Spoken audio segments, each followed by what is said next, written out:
আজকে একটা বিরল কবিতা পাঠ করব। কবিতার নাম হচ্ছে ছাত্রের মর্যাদা।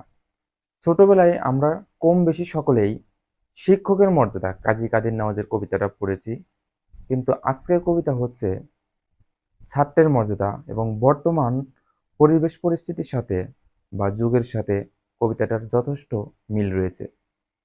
প্রথমেই বলে রাখি, কবিতাটা আমি ছোটবেলায় কোথাও থেকে মুখস্থ করেছিলাম। কবির নাম বা গুগল করেও আমি কবিতা সম্বন্ধে কোনো কিছু খুঁজে পাইনি। কবিতাটা এরকম: মোহনচন্দ্র দাস কুমারে তাহার পড়াইত এক মাস্টার বিএ পাস। একদা মোহন মিয়া দেখেন খুশবু সিনেমা হলে গিয়া, কুমার তাহার দেখিতেছে ছবি কলেজের নাম দিয়া। এই না ঘটনা দেখে মোহন যায় রেগে, মাস্টারকে ডেকে কহেন তিনি, শুনুন জনাব বিয়ে, আপনার মাথা তৈরি কি দিয়ে?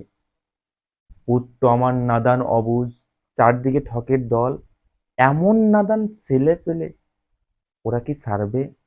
ভালো সিট দেখে টিকিট কিনতে সে কি পারবে? আপনি কেন যান নাই সাথে দম দর করার লাগি? মমকর্ম ফেলে রাত দুপুরে আছেন দেখি জাগি। উচ্ছ্বাস ভরে মাস্টার কহে, আমিও তো দেবদাস ছবি দেখিতেছিলাম বসে, আসুক কুমার কানের নিচে দেব একখানা কষে।